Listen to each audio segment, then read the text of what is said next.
One of the things that we discovered in the Maritimes is that you cannot become a stranger live donor.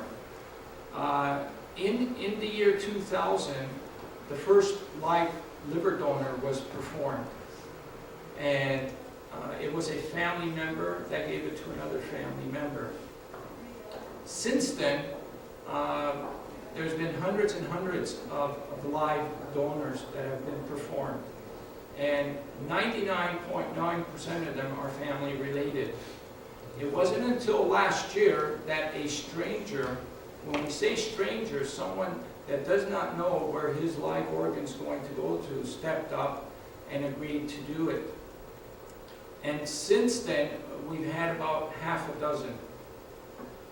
Now, the environment didn't exist for more people to do this if they so chose to, because when people are stepping up forward to becoming a stranger live donor, they find out that they're left with about a $6,000 expense invoice for all the expenses regarding the travel, the accommodations, the loss of work. So BC and Ontario, the governments there had agreed to compensate the live donors to help increase the pool of donations. So they're doing that, and from what I've last heard is that more people have been stepping up to take part in this program. What I found out in the Maritimes is that there's no stranger live donor that exists. You have to be a family member. Now what that does, it eliminates all the people that might have a wish to do that. And we found out through our walk with Christopher that literally hundreds of people wanted to step forward to provide Christopher a liver when he needed it. So we knew at that time that Canadians will even go that extra mile to make their donations. So we're recommending that the Maritimes start looking at also adopting the stranger live donor with possible compensation to the expenses. Now, we're not buying livers and we're not buying kidneys. It's just to compensate the expenses. Because most of the people that we found that were stepping forward to do this were holding two jobs. That's one of the recommendations. It came to my attention when I came to Prince Edward Island that there was no retrieval centers on the island. And I talked to, in the last 3 days, I've done a lot of research and talked to a lot of people because it was a surprise to me when that information was brought. And I had tried my hardest to get a representative from Capital Health here to talk about that, but I had no luck.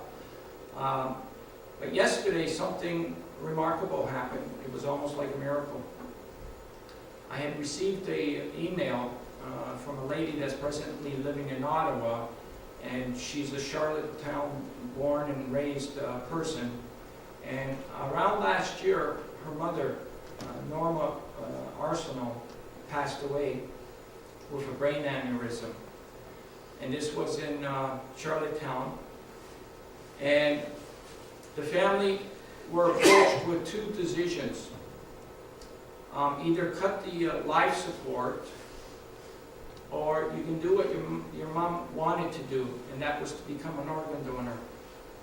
She was in a Charlottetown hospital, and at that time, nothing could be done to retrieve the organs if they chose the second option, which was her mom's wish. So they wanted to carry out her mom's wish, and they went that extra mile. And they prolonged the agony and the suffering of the brain aneurysm. If you understand the medical side of brain aneurysm, the longer you prolong it, the more access that goes into the brain, and there's a lot of suffering. So, but they wanted to carry out their mother's wish, and a team from Moncton had come out with a helicopter to transport the patient and then to do the proper procedure at the Moncton Hospital. So today, after hearing that, and after hearing many other stories during our travels in Prince Edward Island, we're recommending that Prince Edward Island look at possibly creating a retrieval center in your Charlottetown hospital. I think my travels, my past experience with the islanders, most of the people here on the island want to donate their organs.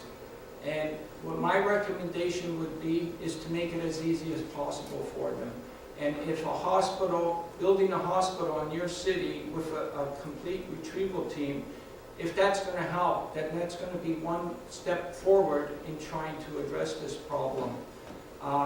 So we, as step by step, are making that recommendation, as we do when we go throughout the province.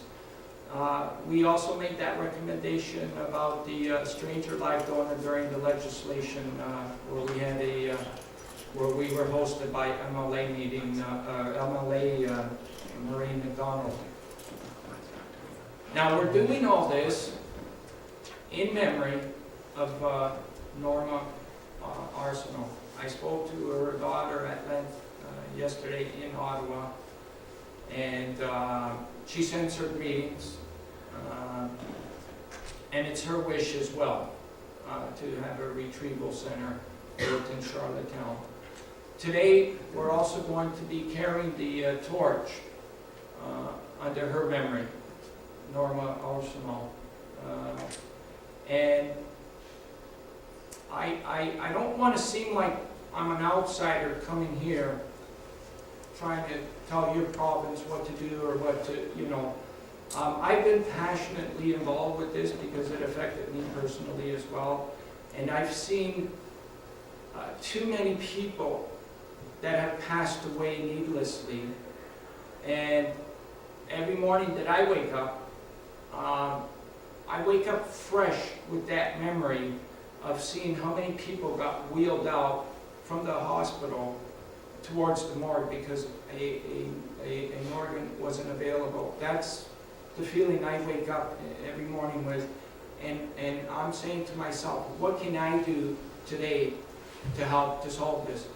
This is one of the things I can do today, is make that suggestion, that PEI does need a retrieval center, and we're hoping down the road that that might happen.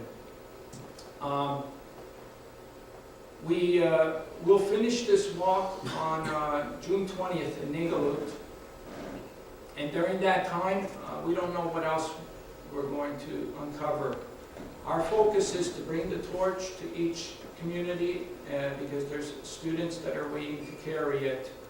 As a result of that, we're going to bring a lot of positive attention to the community. But we can't avoid the issues that need to be addressed in order to fix this problem. I hope I haven't offended anybody today with what I'm saying. I'm always speaking from my heart, and sometimes I just have to be blunt with things. And I'm hoping that today will be a great day. I know it will be a great day. Vanessa's anxious to carry the torch, and she's got a pretty long way to go. And I really hope everybody enjoys today and respects the memory of Norma Arsenault. Thank you very much.